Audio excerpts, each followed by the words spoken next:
MPJ news కి స్వాగతం. వార్తలు చదువుతున్నది మీ మేఘన. పల్నాడు జిల్లా సత్తెనపల్లి నియోజకవర్గం నకరికల్లు మండలంలోని గుండ్లపల్లి గ్రామంలో ఏరువాక కేంద్రం పల్నాడు జిల్లా శాస్త్రవేత్తలు డాక్టర్ పివి సత్యగోపాల్, సమన్వయకర్త డాక్టర్ ఎం నగేష్, సహాయ వ్యవసాయ సంచాలకులు పిడుగురాళ్ల బత్తుల శ్రీకృష్ణదేవరాయలు, మండల వ్యవసాయ అధికారి కె దేవదాసు వరి పంట పొలాలను పరిశీలించారు. ఈ కార్యక్రమంలో గ్రామ వ్యవసాయ సహాయకులు యు ప్రియదర్శిని, సువిల, గ్రామ రైతులు పాల్గొన్నారు.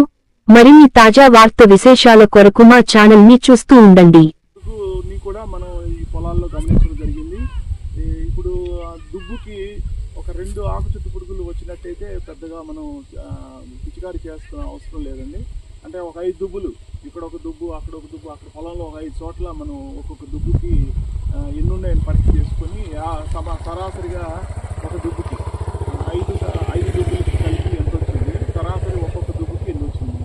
సో సరాసరి ఒక్కొక్క దుబ్బుకి 2 వరకు ఆకు చుట్టు పురుగులు నష్టం కలిగించిన ఆకు చుట్లు కనిపిస్తున్నట్టయితే మనకి ఏం పెద్ద అవసరం లేదండి. 2 దాటితే, దుబ్బుకి 2 దాటితే మాత్రం క్యాల్డాన్ పొడి అనే ఉంటుంది, మార్కెట్లో దొరుకుతుంది.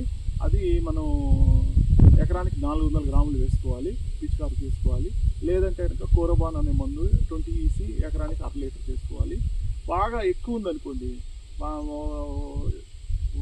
ఒకవేళ రైతు సోదరులు గమనించక బాగా ఎక్కువైపోయింది అనుకోండి, ఎక్కువైతే కనుక మనకి అంటే 4, 5, 6, 10 కూడా ఒక్కసారి మేము పొన్నూరు ఏరియాలో చూడటం జరిగింది. దానికి మాత్రం మనకి ఈ ఇండాక్స్ కార్బు 150 ml వేసుకోండి ఎకరానికి. లేదంటే కనుక మన కొరాజిన్ 60 ml, లేదంటే ఫేమ్ అనే మందు 40 ml. ఈ 3 రకాలు ఏదైనా సరే మనం పిచికారి చేసుకున్నట్లయితే మంచిగా దిగుబడి పొందవచ్చు, అది బాగా కంట్రోల్ అవుతుంది. ఒక్కోసారి ఇండాక్స్ కార్బు ఎక్కువ సార్లు కొడితే దోమపోటు వచ్చే అవకాశం ఉంటుంది. కాబట్టి ఎక్కువ సార్లు కొట్టకుండా ఒక్కసారి లేదా 2 సార్లు మాత్రమే ఇండాక్స్ కార్బు పిచికారి చేసుకోవాల్సిందిగా రైతు సోదరుని కోరుతుంది.